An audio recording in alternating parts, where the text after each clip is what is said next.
Hi, my name is चेतना। और last previous lecture में मैंने आपको बताया था डीएनए रेप्लिकेशन के बारे में। इस लेक्चर में मैं आपको बताने जा रही हूँ डिफरेंस बिटवीन प्रोकैरियोटिक और यूकैरियोटिक डीएनए रेप्लिकेशन के बारे में। So let's start. ओके, तो डिफरेंस सबसे पहले हमें बताना चाहिए प्रोकैरियोटिक और यूकैरियोटिक सेल्स जो होती है वो डिफरेंट होती है। डेफिनेटली अलग अलग ही यूनिसेल्युलर होती हैं, ये मल्टीसेल्युलर होती हैं।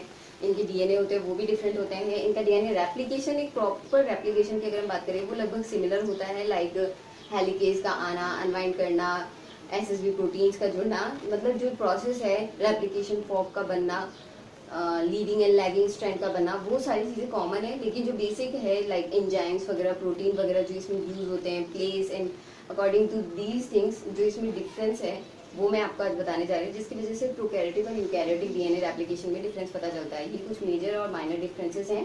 सबसे पहले हमें पता होना चाहिए कि डीएनए रेप्लिकेशन कब होता है, वो टाइम क्या होता है। तो सी सेल साइकिल जो होती है उसकी जो एस फेज होती है उस टाइम पे जो है डीएनए रेप्लिकेशन स्टार्ट होता है। ओके, उस टाइम पे होता है सेल साइकिल की एस फेज के टाइम पे डीएनए रेप्लिकेशन स्टार्ट होता है। और इसमें एंजाइम्स और प्रोटीन्स जो है वो बहुत सारे यूज आते हैं। ठीक है, अब अगर हम प्रोकैरियोटिक डीएनए रेप्लिकेशन की बात करते हैं तो फर्स्ट पॉइंट इज ये कहाँ होता है। प्रोकैरियोटिक डीएनए की अगर हम बात करें तो प्रोकैरियोटिक डीएनए प्रेजेंट होता है साइटोप्लाज्म में, तो डेफिनेटली इसका जो रेप्लिकेशन है वो भी होगा साइटोप्लाज्म में।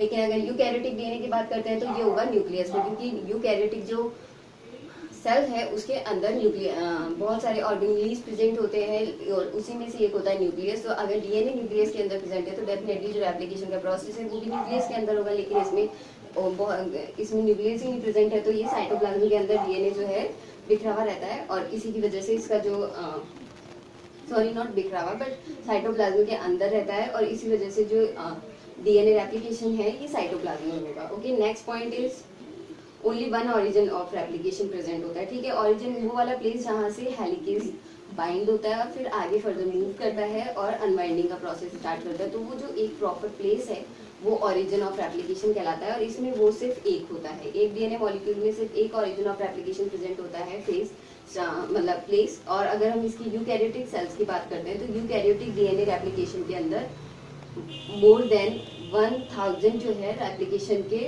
ओरिजिन ऑफ रेप्लिकेशन प्रेजेंट होते हैं। इसमें बहुत सारे रेप्लिकेशन प्रेजेंट होते हैं, बहुत बार रेप्लिकेशन होता है एक ही डीएनए में, सेम प्रोसेस कंटिन्यू होता रहता है। लेकिन अगर इंग्लिश की बात करते हैं तो इसमें ऐसा नहीं होता है। Next is origin of replication is formed of about 10,000 to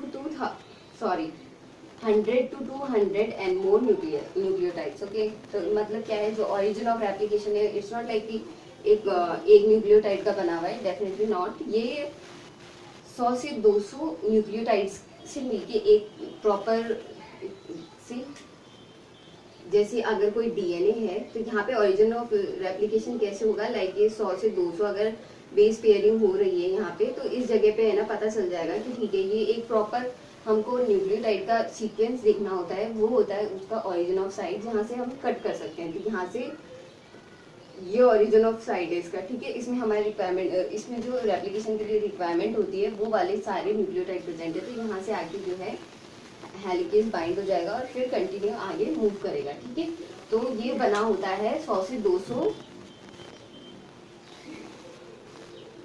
nucleotides base pair का। लेकिन अगर हम यूकैरियोट्स की बात करते हैं तो इसमें 150 न्यूक्लियोटाइड्स से ज्यादा नहीं होते हैं। 150 न्यूक्लियोटाइड्स का जो है ओरिजिन ऑफ रेप्लिकेशन प्रेजेंट होता है। ठीक है, 150 न्यूक्लियोटाइड प्रेजेंट होते हैं ओरिजिन ऑफ रेप्लिकेशन में। ठीक है, next is replication of DNA occur at one point in each prokaryotic DNA. ठीक है, अब देखो जब origin of replication एक प्रेजेंट है तो इसमें डेफिनेटली जो रेप्लिकेशन होगा वो भी एक डीएनए में एक ही बार होगा। तो इसमें ये लिखा हुआ है रेप्लिकेशन ऑफ डीएनए जो है एक पॉइंट पे एक ही बार होता है एक डीएनए मॉलिक्यूल में। लेकिन इसमें बहुत सारे ओवर 1000 जो है ऑरिजिन प्रेजेंट है डीएनए रेप्लिकेशन के लिए, तो डेफिनेटली इसमें जो न्यूक्लियो डीएनए रेप्लिकेशन होगा वो भी बहुत बार होगा। तो इसमें भी सेवरल टाइम्स जो है सेवरल पॉइंट प्रेजेंट होते हैं रेप्लिकेशन के लिए। लेकिन इसमें एक ही ओरिजिन प्रेजेंट है तो रेप्लिकेशन का जो प्लेस है या फिर पॉइंट है वो भी सिर्फ एक ही होगा। ठीक है, next is two replication fork are form in each replicating prokaryotic chromosomes. अब अगर हम इसकी बात करते हैं तो रेप्लिकेशन फॉर्क, जैसे कि आपको पता है कि ये जो एरिया होता है ये फॉर्क लाइक स्ट्रक्चर है। तो अब इस अगर हम डीएनए की बात करते हैं, प्रोकैरियोटिक डीएनए है ये, इसकी अगर हम बात करते हैं तो इसमें रेप्लिकेशन फोक, यहाँ पे एक ये प्रेजेंट है और एक ये प्रेजेंट है, ठीक है। लेकिन अगर हम इसकी बात करते हैं यूकैरियोटिक डीएनए की, तो इसमें जो भी इसमें एक ऑरिजिन ऑफ रेप्लिकेशन प्रेजेंट है, तो एक ही बबल का फॉर्मेशन हो रहा है यहाँ पे, और एक बबल है यानी कि 2 फोक प्रेजेंट है। Fork is like this type of structure, तो 2 स्ट्रैंड है, अगर वो बीच में से अनवाइंड होंगे तो 2 फोक का फॉर्मेशन हो गया। लेकिन इसमें बहुत सारे पॉइंट्स प्रेजेंट है, तो बहुत सारे बबल्स का फॉर्मेशन होगा, और इसी तरीके से बहुत सारे फोक्स का फोक जो है वो प्रेजेंट होंगे इसमें। लाइक एक रेप्लिकेशन साइट पे 2 फोक प्रेजेंट होते हैं, तो इसमें जितनी रेप्लिकेशन साइट है उसके जस्ट डबल जो है उसमें रेप्लिकेटिंग फोक प्रेजेंट होंगे। Next is DNA replication is by directional. ये मैं बता चुकी हूँ आपको पहले पिछले वीडियो में कि जो डीएनए रेप्लिकेशन होता है वो बाई डायरेक्शनल होता है, यानी कि एक लीडिंग स्ट्रैंड होती है वो अलग डायरेक्शन में जाती है और उसके जस्ट अपोजिट जाती है लैगिंग स्ट्रैंड, और सेम इसमें भी एग्जैक्टली होता है, ये दोनों में सिमिलरिटी है। Next is only one replicon present. One replicon का मतलब है ये जो प्रॉपर एरिया है जहाँ पे रेप्लिकेशन स्टार्ट होगा वो एरिया जो होता है वो रेप्लिकॉन होता है, और इसके अगर हम बात करें तो इसमें मोर देन 1 रेप्लिकॉन प्रेजेंट होगी डेफिनेटली, क्योंकि यहाँ पे बहुत सारी साइट्स है रेप्लिकेशन के लिए। तो जितनी रेप्लिकेशन की साइट प्रेजेंट होगी, जितनी जगह रेप्लिकेशन हो सकता है उस सब जगह को क्या कहेंगे रेप्लिकॉन, उतने रेप्लिकॉन इसमें प्रेजेंट होंगे। लेकिन इसमें एक ही रेप्लिकेशन साइट होती है, एक ही ऑरिजिन प्रेजेंट होता है, तो जो रेप्लिकॉन है वो भी सिर्फ एक ही प्रेजेंट होगा। Okay, next is 1 replication bubble present होगा। सी अनवाइंडिंग हुई और बबल का फॉर्मेशन हो गया, इसमें बहुत सारी जगह अनवाइंडिंग होगी, बहुत सारी जगह रेप्लिकेशन का प्रोसेस जो हो रहा है कंटिन्यू हो रहा है, तो इसमें जो बबल्स हैं वो भी बहुत सारे होंगे, बजाय इसमें एक ही होगा। इसमें सब चीज लगभग एक ही के, इसमें सेवरल है क्योंकि इसमें पॉइंट ही सेवरल है, ठीक है।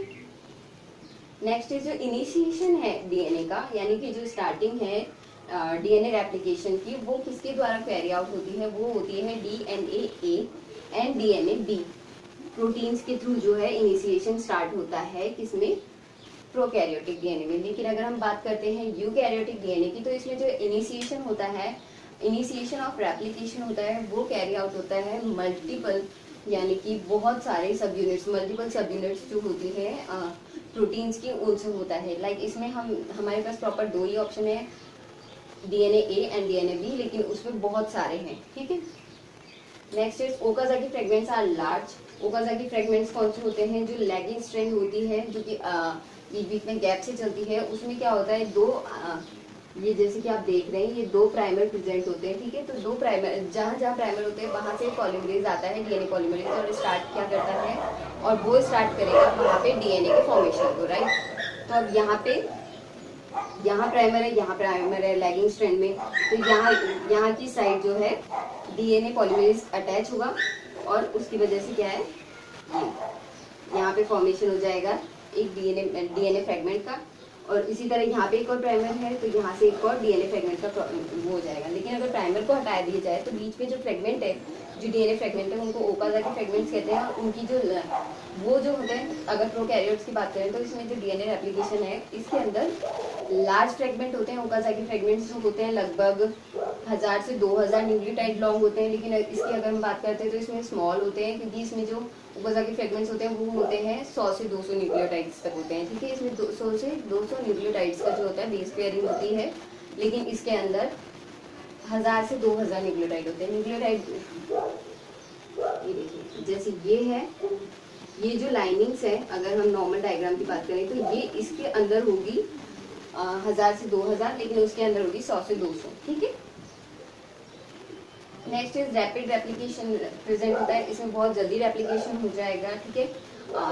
200 बेस पेयर, 2000 बेस पेयर इसमें पर सेकंड के हिसाब से बनते हैं, ठीक है। इसमें बेस पेयर के जुड़ने की जो कैपेसिटी है वो 2000 बेस पेयर पर सेकंड है, लेकिन इसमें स्लो रेप्लिकेशन होता है, और इसके रेप्लिकेशन में क्या है 100 न्यूक्लियोटाइड्स ही ऐड होते हैं पर सेकंड में, मतलब इसमें 1000 न्यूक्लियोटाइड ऐड होंगे पर सेकंड, और इसमें सिर्फ 100 न्यूक्लियोटाइड ऐड होंगे पर सेकंड। तो ये स्लो है और ये लार्ज रेप्लिकेशन प्रोसेस है, ठीक है। Next is synthesis of leading and lagging strand जो होता है वो डीएनए पॉलीमरेज थर्ड करता है। डीएनए पॉलीमरेज थर्ड क्या करता है, वो रेप्लिकेशन के अंदर जो डीएनए की कॉपी जो ऑपोजिट स्ट्रैंड बन रही है वो होती है लीडिंग और लैगिंग स्ट्रैंड। उनको कौन बना रहा है, डीएनए पॉलीमरेज थर्ड बना रहा है। और इसमें कौन बना रहा है, इसमें synthesis of leading and lagging strand होता है वो DNA polymerase alpha and DNA polymerase beta जो delta, sorry DNA polymerase delta और डीएनए पॉलीमरेज अल्फा जो है इसमें लीडिंग और लैगिंग स्ट्रैंड का फॉर्मेशन कर रहा है। लेकिन इसकी अगर हम बात करते हैं तो इसमें से डीएनए पॉलीमरेज थर्ड है जो इसको बना रहा है, लीडिंग एंड लैगिंग स्ट्रैंड का फॉर्मेशन कर रहा है। ओके, ये भी पॉइंट हो गया। Next is removal of RNA primer. जैसे कि मैंने बताया था यहाँ पे ये ओकाज़ाकी फ्रेगमेंट्स है, तो इनमें ये जो डार्क एरिया है वो हम आरएनए प्राइमर बांटते हैं, तो इनका रिमूवल होना जरूरी है क्योंकि ये डीएनए का फ्रेगमेंट है, आरएनए का कुछ नहीं होना चाहिए यहाँ पे, राइट। तो इसका जो रिमूवल है वो कौन करेगा, इसके बारे में अगर हम देखें तो रिमूवल ऑफ आरएनए प्राइमर जो है वो करता है डीएनए पॉलीमरेज फर्स्ट, या फिर हम इसकी कह सकते हैं 5' एक्सोन्यूक्लियस। ओके, ये एंजाइम जो है ये इसमें आरएनए के जो आरएनए प्राइमर्स हैं उनको रिमूव करने का काम करेगा। और अगर हम इसकी बात करते हैं तो इसमें आरएनए प्राइमर्स को रिमूव करने का काम जो है उसका हम अभी तक कोई पता नहीं है कि किसने कौन करता है, ठीक है, क्योंकि ये वेल एक्सप्लेन्ड नहीं है इसका रेप्लिकेशन प्रोसेस यूकैरियोटिक सेल्स का। लेकिन अगर प्रोकैरियोटिक सेल्स में कंपैरेटिवली टू यूकैरियोटिक सेल्स बहुत क्लियर है रेप्लिकेशन। ओके, तो इसका ये पॉइंट भी हो गया है। रिमूवल ऑफ आरएनए प्राइमर कौन करता है, डीएनए पॉलीमरेज फर्स्ट या फिर 5' एक्सोन्यूक्लियस भी हम कह सकते हैं, ये करता है। लेकिन इसके आरएनए प्राइमर के रिमूवल कौन करता है इसके बारे में हमें नहीं पता है। Next is RNA placed with DNA, ठीक है, डीएनए पॉलीमरेज फर्स्ट के द्वारा, यानी कि जो आरएनए होता है वो रिप्लेस्ड होता है, यानी कि आरएनए वही बातें सेम रिमूवल हो रहा है, उसी तरह आरएनए को रिमूव करने का काम तो किसने किया, वो किया हमारे DNA polymerase. Okay, removal of RNA किसने किया, डीएनए पॉलीमरेज फर्स्ट ने। और फिर उसको हटाने के बाद वापस से डीएनए को भी फॉर्मेशन करना होता है ना उस स्पेस पे। लाइक अगर ये हट गया है तो यहाँ पे जो ब्लैंक स्पेस था, लाइक ऐसी ऐसी ऐसी स्ट्रक्चर बनेगी, तो यहाँ पे डीएनए का फॉर्मेशन कौन कर रहा है, वो कर रहा है डीएनए पॉलीमरेज फर्स्ट, ठीक है। ये वाला पॉइंट हो गया है, डीएनए पॉलीमरेज फर्स्ट जो है ये कर रहा है आरएनए को रिप्लेस करने का काम, ठीक है, डीएनए से, क्योंकि ये डीएनए फ्रेगमेंट बन रहा है और डीएनए का रेप्लिकेशन हो रहा है। ओके, और अगर हम इसमें बात करते हैं तो इसमें कौन कर रहा है, इसमें भी इस बात का कोई प्रूफ नहीं है, कुछ अननोन सोर्स है कि कौन इसको रिमूव करता है। Okay, next is 13 number point है जॉइनिंग ऑफ ओकाज़ाकी फ्रेगमेंट्स जो है वो कौन करता है। लाइक जैसे कि बताया था जॉइनिंग का काम हमेशा लाइगेज एंजाइम करता है, तो इसमें भी जो जॉइनिंग है ये लाइगेज, ये ओकाज़ाकी फ्रेगमेंट्स अगर कुछ हैं तो इनमें जो हीलिंग का काम करता है या फिर डीएनए का प्रॉपर इनको फ्रेगमेंट के रूप में बनाने का काम करता है, इन फ्रेगमेंट्स को वो करता है डीएनए लाइगेज फर्स्ट, ठीक है। और इसमें रिक्वायर्ड किस चीज़ की होती है, इसमें रिक्वायरमेंट के तौर पे, एनर्जी की रिक्वायरमेंट के तौर पे एनएडी रिक्वायर्ड होती है। सेम लाइगेज, इसमें भी लाइगेज ही काम करता है ओकाज़ाकी फ्रेगमेंट्स को अटैच करने का, लेकिन इसमें जो रिक्वायरमेंट होती है वो होती है एटीपी की और इसमें होती है NAD. Okay, next is removal of super coiling ahead of advancing replication form. That means कि जो स्टार्टिंग का जब टाइम होता है, जब हेलिकेज नहीं जुड़ा होता है, उससे पहले जो डीएनए होता है, सबसे पहले डीएनए की होती क्या है रेप्लिकेशन के अंदर, सबसे पहले होती है डीएनए की सुपर कॉइलिंग होती है, उसका अंदर ही अंदर राउंड कर करके सुपर कॉइल्ड हो जाता है डीएनए। उसके बाद जो हेलिकेज है वो ओरिजिन ऑफ साइड पे जाता है और उसके बाद अनवाइंडिंग का काम करता है, ठीक है। तो ये जो सुपर कॉइलिंग है इसका रिमूवल कौन करता है, क्योंकि जो हेलिकेज एंजाइम हेलिकेज है, हेलिकेज आगे जाने का काम करेगा, ठीक है। तो उसके लिए जो स्टार्टिंग, उसके आगे जो सुपर कॉइलिंग प्रेजेंट है उसका अनवाइंड होना, उसका थोड़ा रिमूव होना भी जरूरी है। सुपर कॉइलिंग का डबल हेलिक्स स्ट्रक्चर है, इट्स ओके, लेकिन सुपर कॉइलिंग को तो हेलिकेज इतनी आसानी से नहीं कर सकता, तो सबसे पहले उसकी जो सुपर कॉइलिंग है उसको नॉर्मल होना या फिर उसका रिमूव होना जरूरी है। और वो काम कौन करता है, वो करता है टोपो आइसोमेरेज सेकेंड, ठीक है। दोनों में यही काम करता है, लेकिन इनहिबिशन का काम, यानी कि इसको सुपर कॉइलिंग को टोपो आइसोमेरेज फर्स्ट क्या करता है, ये सुपर कॉइलिंग को स्टॉप करने का या फिर रिमूव करने का काम करता है। और इसको इनहिबिट करने का काम कौन करता है, इसमें तो करते हैं कुछ एसिड करते हैं, और इसमें ये इनहिबिशन का काम यानी टोपो आइसोमेरेज सेकेंड के उनको इनहिबिट करने का काम कौन करता है, एटोपोसाइड करता है और टैनिपोसाइड करता है, ठीक है। तो आई थिंक आप समझ गए होंगे प्रोकैरियोट्स और यूकैरियोटिक डीएनए में रेप्लिकेशन के अंदर difference. Hope this is helpful for you. I hope now you understand about DNA replication, whole process, and difference between prokaryotic and eukaryotic DNA replication. This is really easy. Don't make it complicated. Just put these steps in your type of DNA replication. Like अगर आपको prokaryotic DNA replication के बारे में कुछ लिखना है या फिर उसके बारे में अंडरस्टैंड करना है, तो जस्ट ये जो स्टेप्स हैं उनको उसमें डालिए, आपका प्रोकैरियोटिक DNA replication हो जाएगा। और अगर आपको यूकैरियोटिक DNA replication के बारे में लिखना है या पढ़ना है या समझना है, तो आप नॉर्मल जो रेप्लिकेशन का प्रोसेस है उसके अंदर यूकैरियोटिक DNA replication की जो डिफरेंसेस है उनको पुट कर सकते हैं। इससे आपको इजीली डिफरेंस पता होते हैं हमें, तो हमें ज़्यादा बेटर समझ में आता है about DNA, about any topic. So अगर हमें प्रोकैरियोटिक और यूकैरियोटिक DNA में डिफरेंसेस पता है कि इन दोनों के रेप्लिकेशन प्रोसेस में जो डिफरेंसेस हैं वो क्या हैं, तो ये हमारे लिए ज़्यादा इजी होगा to understand about all these things. I hope now you understand better about these things. So go and do study, of course. Like, comment and share, subscribe my channel and keep educating yourself. Thank you.